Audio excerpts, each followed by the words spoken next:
Welcome to the HMO Property Show. By investors, for investors. Catch us weekly as we discuss all things cash flow positive property investing. Whether you're a seasoned investor, a new landlord, or just curious about property investing, this is the podcast for you. Sponsored by the Co-Living Collective, your trusted partner in creating vibrant and sustainable shared living experiences.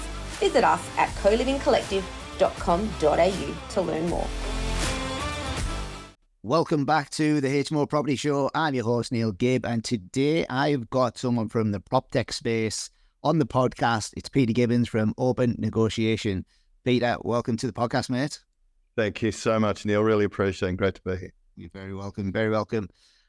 Peter, Openn Negotiation, what is it and what problem does it solve in the market? Because I'm guessing a few of our listeners have used it, but never really understood where it's come from and what it does. So what is it and what problem does it solve? Sure. Look, right off the bat, you've made a really important point. Start with a problem to solve. Yes. The problem that we saw and other two founding partners, real estate agents, and sitting down with them and questioning, what's your biggest problem? And it was around transparency. So breaking down what do we mean by transparency? They used to give the example of when somebody was keen on buying a property, they'd say, look, I like it. How much do I have to pay? Now, the standard answer to that was, oh, look, I can't tell you, but I do have 3 offers over here. So put in your best, And immediately this lack of trust due to the lack of transparency is created. Inevitably sort of ends up in one of two places. Either, congratulations, Neil, you've purchased the property and you're thinking, oh, I didn't have full knowledge there. How much have I overpaid here? What was the person behind me? Have I paid this huge amount above? So not quite happy or not quite comfortable. Or alternately, in many cases, and which is a loss for everyone, it's, sorry, Neil, you missed out. The property went for $800,000. And you're like, well, I would have paid that or more if I'd known that's what I had to do to secure the property. So seller walks away not getting the best deal from their perspective. The buyer who wanted the property the most is walking away without the property and facing another 6 months in the market trying to find their dream property. So that was the genesis of it, which was 8 years ago now. And it's developed very, very significantly then. But if I had to capture what was the problem it's solving, the problem in a nutshell is buying a property is probably the largest single investment somebody will ever make. Huge. Everything else they buy, if you want to buy stocks on the stock exchange, you can see what somebody's offering, what somebody's willing to pay, and you make an informed decision. Pretty much every market is based around transparency and knowledge now, and we've all got access to a computer. So you've got all that knowledge, but the single greatest investment you're ever going to make, you don't have the knowledge. And that's the problem we were trying to solve. Great.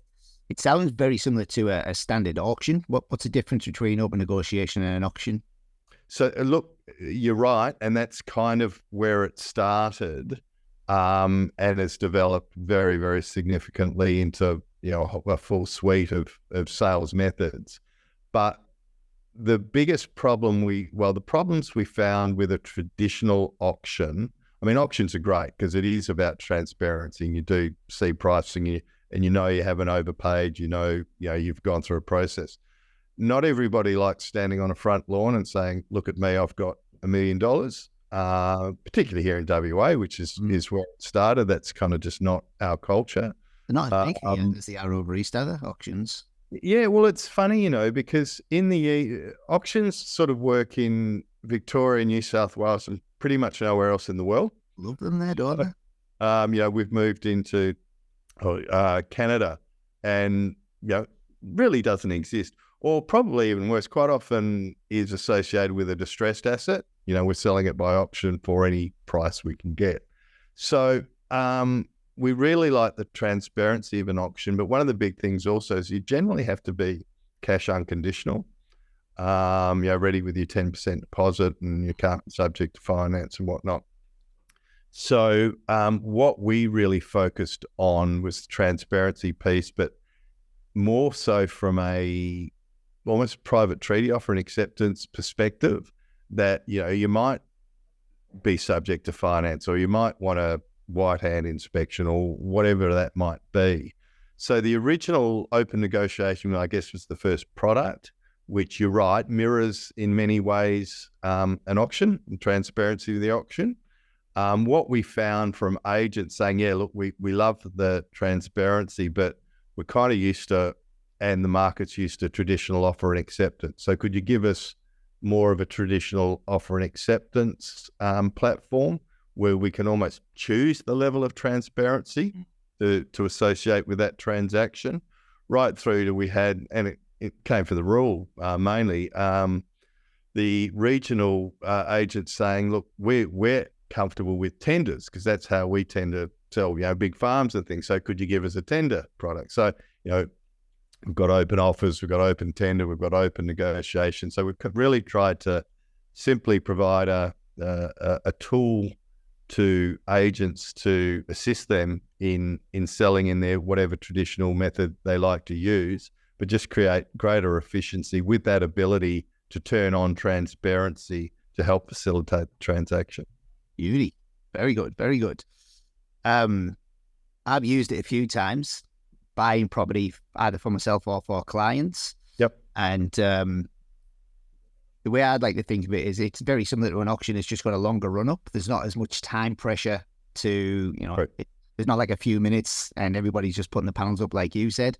You can sit at home with a cup of tea and you can enjoy it. It's a little bit of a different experience, isn't it? But you can see the different bids that people are putting in there, and it just increases the bid up and up and up. And I'll be honest, Peter, we've missed out on a few properties using Openn Negotiation, but that means that we weren't prepared to pay what somebody else was.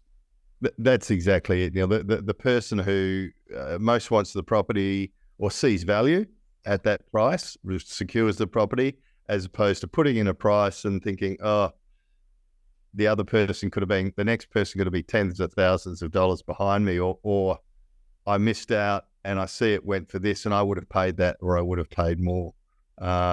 Which, I mean, even with the data we capture really helps, even if you are subject to finance, where you can show the banks, look, yes, I paid a full value, but there was somebody only $1,000 or $2,000 behind me. That is what market value is. Yes. So it actually, the data is really quite important in underwriting the whole process. Yeah. And the buyer can take that data to the bank in there and say, these are all the offers on the property. Yeah, absolutely. So the agent simply literally presses a button and it creates a summary of the transaction. So very easy for then the valuer, the bank's valuer, to sit there and go, oh, okay, I can see there was 5 bidders on this and 3 who are quite interested and 2 who are really interested. And yes, it was a high price, but somebody was, you know, well and truly just behind the successful buyer. Therefore, that's market value. Yeah. And yeah, if obviously without that, there could be valuation issues from the bank as well, right?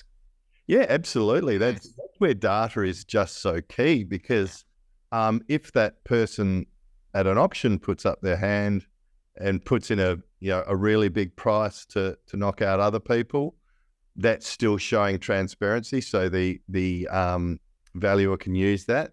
If it's a private treaty sale and somebody pays a really full price and there's no transparency, the bank might knock it back. So they just say, this person's overpaid, because they don't understand if there was another offer there, if that offer was 200,000 less, any of that sort of transparency around the pricing. So yeah, it helps out to solve a primary issue around, or problem around transparency, but actually solves a few issues on the way through. Right. So I suppose my next question is, like, how did you get into this, Peter? Because I had a little look on your LinkedIn profile, and you've gone from banking to the Western Australian Football Commission to Openn Negotiation. Yeah, no, interesting, Joe. Property valuer was my original calling. Okay. Many years of property investment banking, investment development, etc., property development. I've been very lucky to sit on a number of great board. You mentioned the Football Commission. I was a commissioner on. Sat on the board of Landcorp, the government property body. Yeah. And have done a lot of work in the sort of aged care space with the group likes of Bethany and Silver Chain. So it's been a varied career, an exciting career. What really got me involved here was actually my wife and I going to an auction one weekend, and it wasn't run well and everyone was confused, and don't think that the seller ended up in a good place or the buyer. And I had a chat with my wife, and she sort of said, oh, surely in this day and age, there's got to be a better way of doing things with all the technology we have. I toyed around technology. It's a bit of a passion of mine. So it built some apps in my spare time, really just for the fun of trying to work out how it all works. Very similar in a lot of ways to property development, funnily enough, that you're building a platform, but you still need an architect, you need a funder, you need somebody to build it, the builder. So it's a similar skill set in bringing those various skill sets together to deliver something. And it was just something I was passionate about. Everybody's got that property experience. You said you've missed out on a few. Everyone's got that experience where they didn't feel like they'd quite, the process hadn't worked well for them. So we thought, with the ability to access and create technology, is there a better way of doing that? And that was really the start of the journey. Okay. Was it easy to raise capital for a project like this in Western Australia with predominantly a heavy bias towards mining investment? Tech being a new thing, relatively new thing in Western Australia. It certainly was a relatively new thing 8 years ago. There's obviously been a lot of development in that space. Look, difficult, Neil, absolutely. And particularly, I mean, we're listed on the stock exchange now, but generally startups are private companies with a good idea and various levels of expertise to deliver on that. I was very lucky with an investment banking background, I guess, having a relatively wide network of people I could tap to gauge their interest in this, but certainly wasn't an easy process. And in many ways has gotten harder. You're always subject to the ups and downs of markets, appetites. As you say, Western Australia are very mining-based or resources-based town. So we were lucky enough to secure some great investors, many of whom are still on the journey with us. Great. Is it just probably in Western Australia currently, or have you managed to break into Sydney and Victoria, which is predominantly auction territory? Yeah, look, we have. We're Australia-wide, indeed, into New Zealand. Yeah. We launched in North America 18 months, 2 years ago, and with a particular focus on Canada, who had at a legislative, at a government level, recognised the need for greater transparency. So we've created some great relationships and partnerships with the industry in Canada. We've just signed an agreement to do very similar things in Asia. Started, fun enough, in Bangladesh, but now sort of across Asia with the second largest real estate transacting platform or marketing platform. So small things, big things grow. Yeah. Started here in Perth, and Perth's probably a pretty good place to incubate something like this. We're not really on the international radar, but a great way of, when you're creating these things, it's all about testing the market. So, we got great feedback. People, luckily, will let you know what they like, what they don't like. And it was that sort of feedback allowed us to sort of build it out in WA, then verify it across Australia, which then created international opportunities for us. Yeah, great. The testing process for that with real estate agents and local sellers?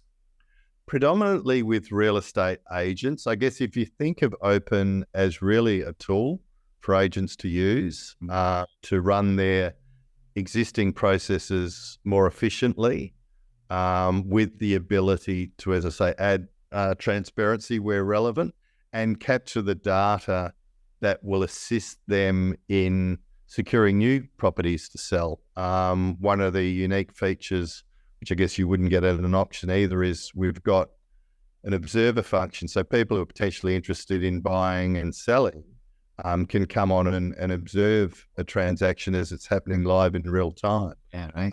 That provides a very rich source of leads for agents to follow up, to see if they've got a house. If they've seen a very successful transaction, they may want to, run the same transaction.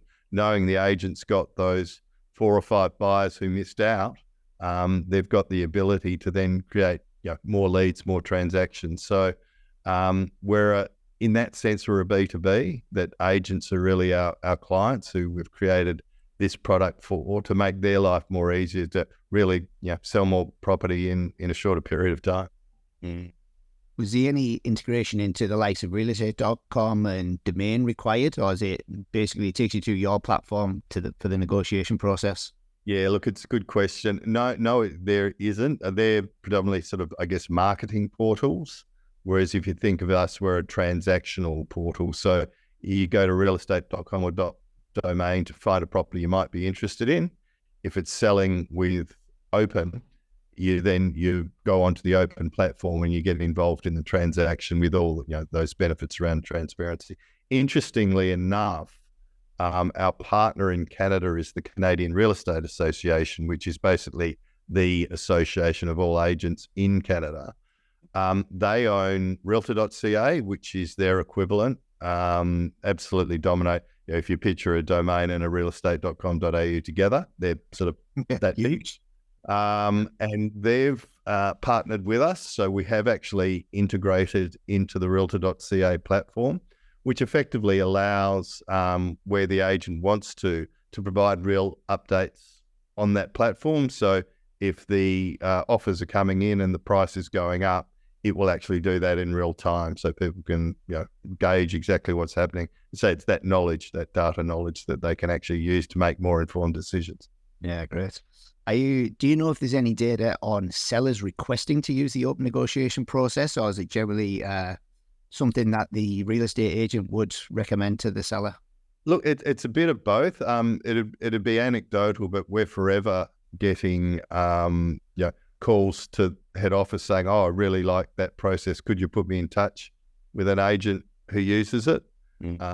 We always getting examples like your own of, "Oh, I've used it.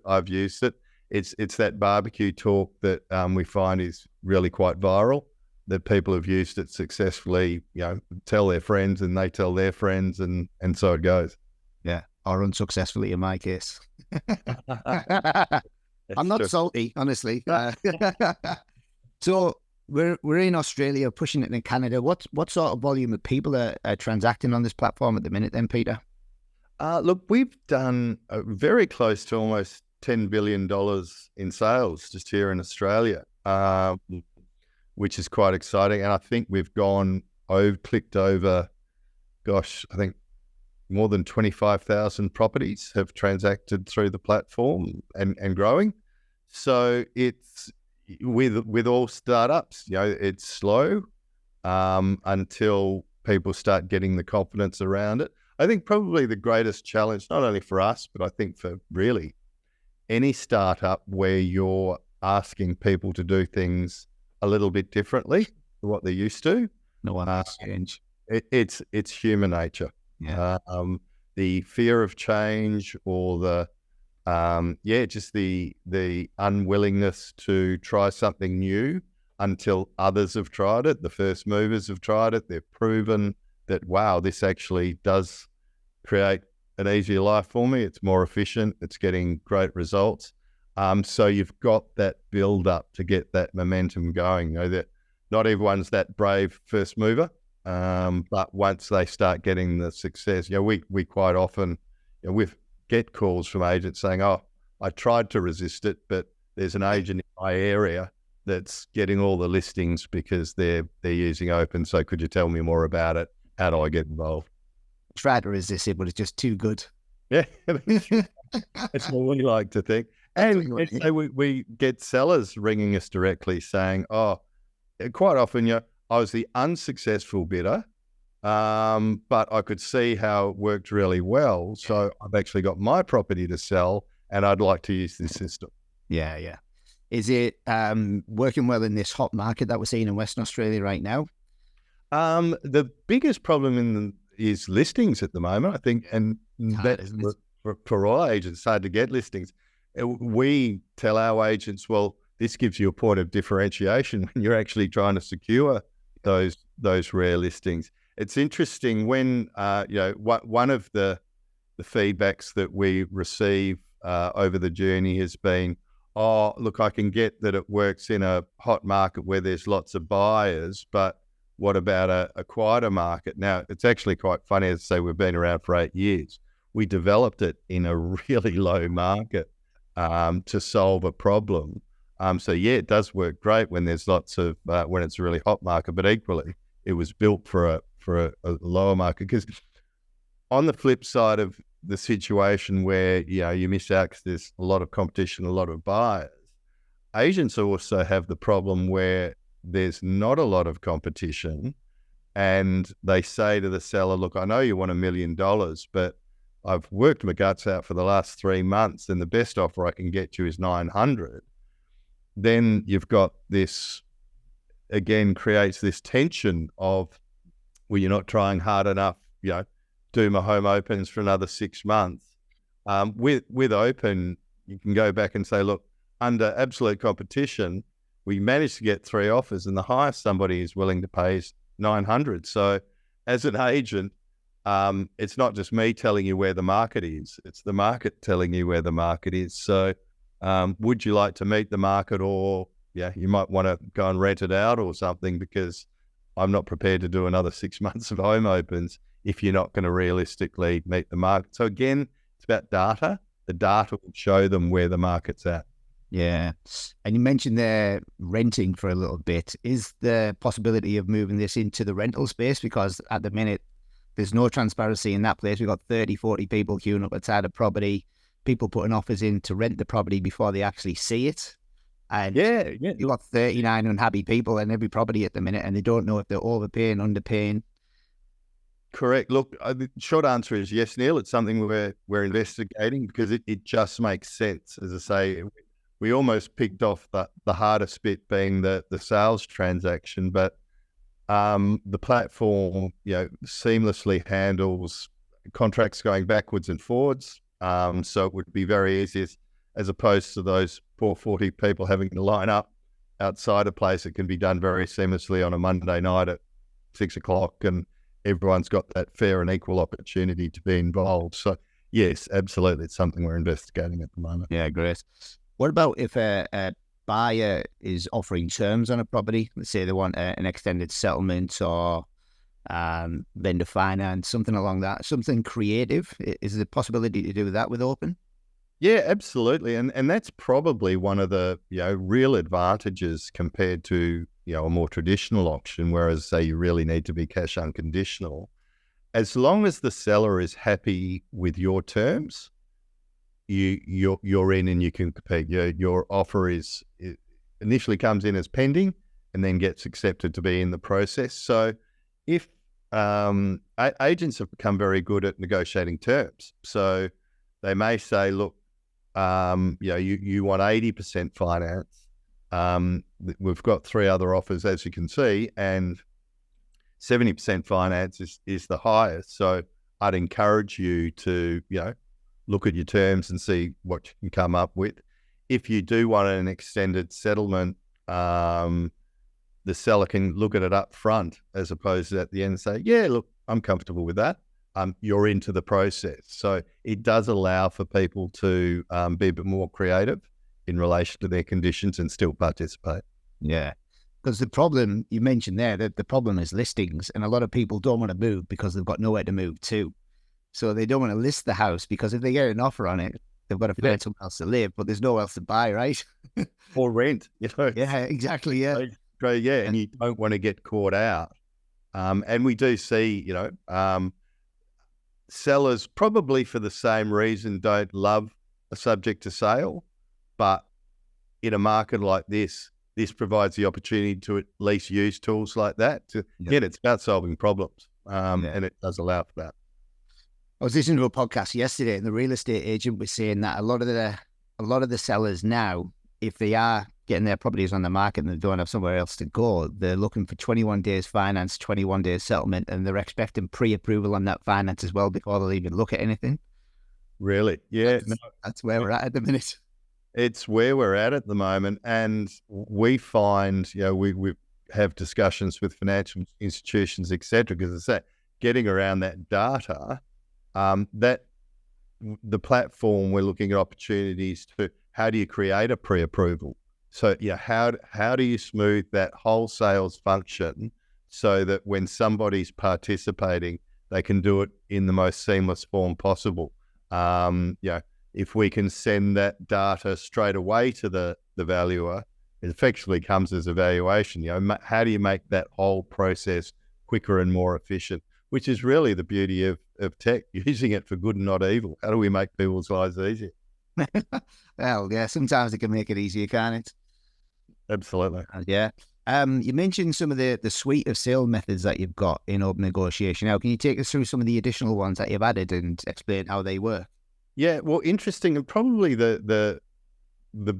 I'll give an Australian example and I'll give a Canadian example, if that's all right. So, I mentioned tenders and farms, and the only reason I say that, I was just looking at one on the platform there that's currently at $7 million. Now, a tender really makes sense in the country, and then to be able to do it online where you don't have to travel that 500 kilometers to the property to submit your tender and those sorts of things, it can all be done seamlessly through the platform. So that's working really well. What we've done in Canada, and probably the most popular method, because that's the most traditional method, being offer and acceptance in Australia, is we've gone with something we've named over there Open Offers, which is essentially the traditional offer management process. So offers and acceptances go backwards and forwards. We make it a lot easier around signing, so you're not having to sign every single time an offer goes backwards and forwards. So it's what they're used to. So it doesn't, designed not to scare anybody. They're used to getting an offer in. This just makes it easier to go backwards and forwards. But we've created probably what you call almost a smorgasbord or a list of transparencies that may be provided. And what I mean by that is, for example, you may have no transparency on it. It's a normal offer and acceptance, just the offers go backwards and forwards far more seamlessly. Or the seller might say, and this was legislatively driven by the government, the seller might say, look, I want to provide some transparency. Why don't you click on number of buyers?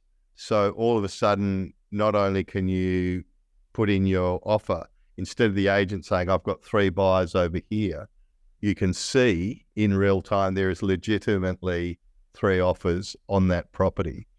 Or they might click on, I don't want to show full transparency, but I'd like people to know where they are in the hierarchy. So if you're second or third or fourth, you at least know that. It's not the agent saying, I can't tell you the price, but I suggest probably the best one. Yeah. You go, actually, I can see I'm third. I'm going to have to improve my offer if I want it to be accepted. Right through to, you know what, let's just put on full transparency. Let people see, everybody see the prices, and the person who wants it the most and is prepared to pay the most will secure the property. So I think that's sort of been a clever way. We talk about resistance, a clever way, give the industry or the market what they're used to, but then give them these levels of functionality that they can turn on as they become comfortable with it, or if that sale, it particularly suits that sale. Yeah. Have you seen any difference in the uptake in the Canadian market compared to the Australian market? Was it more accepted? Was there more pushback or resistance? Pretty similar. The we talked earlier about sort of first moves and that. You've got same over there. You've got the first moves. We probably have an advantage over there in that, that strong relationship with the Canadian Real Estate Association, and the fact that, legislatively now the agent has to be able to offer transparency. Now, that's a really difficult thing to do or prove that you're doing without a platform like Openn who's capturing that. You might say, oh, I told everybody what the other prices were, but you've actually got to do it in real time. And then if Jeff turns around and says, oh, okay, you've rung me to tell me that it's now 500,000, I'll pay 510. You've now got to ring everybody else and tell them, it's a very difficult thing to do without technology. Yeah. So I think we probably, I'd say we're an 8-year overnight success. It takes a very long time to get to the point, but I think that the movement into that market's been quite opportune. Yeah, I really like that saying. It takes 10 years to be an overnight success, doesn't it? It really does. It really does. What are you excited about over the next 12 months with the Openn Negotiation? What's on the cards that you can share with us? I can give you an overview. One of the joys of being a ASX listed company, you got to make sure everyone's got full knowledge, which is exactly, I guess, the premise of what we are. But I mentioned Asia, some great opportunities for us over there. Specific country in Asia? Southeast Asia. As I say, we have formed a partnership with the second largest portal across Asia, which is really help. And in fact, our CEO's up there at the moment, working with the new teams to see where these opportunities fall out. And there seems to be many of them. It's a market or markets that have probably traditionally lacked transparency. Now we've got the tech that allows them to be more transparent. So that's exciting. The building out of North America. We've got our beachhead now. A lot of time and effort goes into, I guess, morphing the technology to meet a new market, because every market is different in the way that they go about things, not only legislatively but functionally and operationally. So all the heavy lifting's being done there.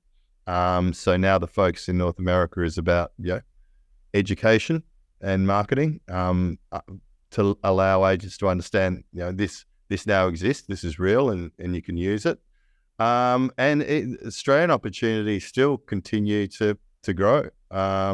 We moved across. We originally had a pricing model based on per transaction. It's more a subscription model now. So agents.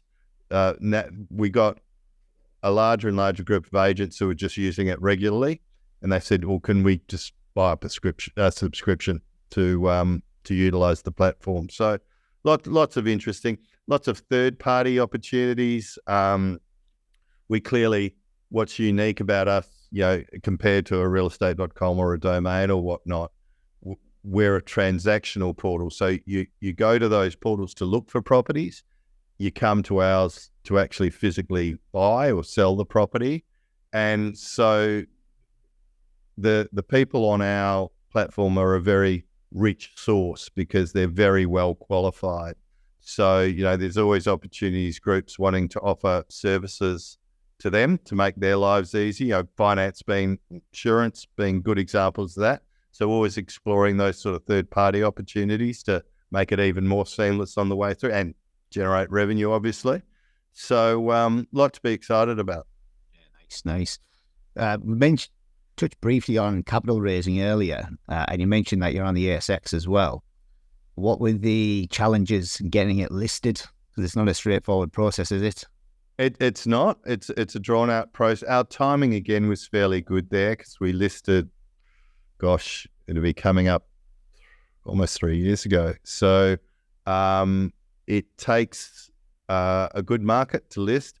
Interestingly, a lot of companies list in Australia simply because there isn't a very mature private equity market, certainly not as mature as given our size, we'd be a Series A raising in America, but we are a listing in Australia. So look, it's got its pros and cons, probably more pros than cons, obviously. It allowed us to secure funding for the North American opportunity and various things we're doing. There is a compliance cost associated being an ASX listed company, but equally it gives you access to capital in a lot easier fashion. I guess the problem with private equity or private companies is it's very illiquid. So once you've invested, very hard to get your money out. And we were very cognizant of that for our faithful investors, that in listing we created what they call a liquidity event, their ability to take their money out should they wish to. So people tend to be more comfortable investing into a listed company because they've got that that liquidity around their investment.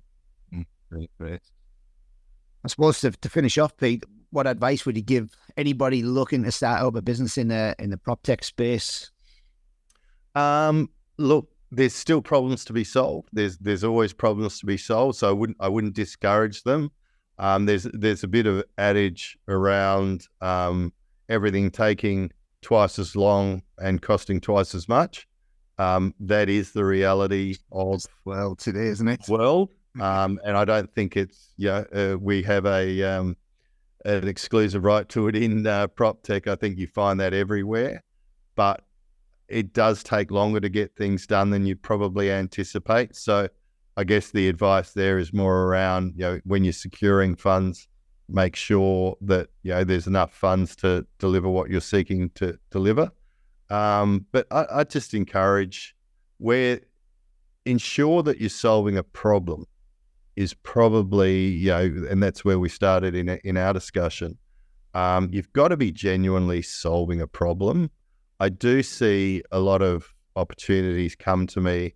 They think, wow, that's great, that's nifty, but is it really solving it? Would I pay for it, basically? And so that revenue model is just so important to you. Have I developed something that isn't just nifty, but it's nifty and people will pay for it? So they're probably a couple of the significant takeaways from my... How would somebody who's very excited about a product or service that they've created get that feedback to find out if it's just them that's excited or there's an actual marketplace for them? Yeah, I'd go to the market, which is exactly what we did with agents. This makes great sense, but would you pay for it? Yeah, I would. Yeah, that solves a problem for me. So no better market testing than the actual market you'll be selling into. So, be very clear on who your client is. As I say, we're B2B. Our clients are the agents. We've created a tool for them to help them do their job more efficiently. If your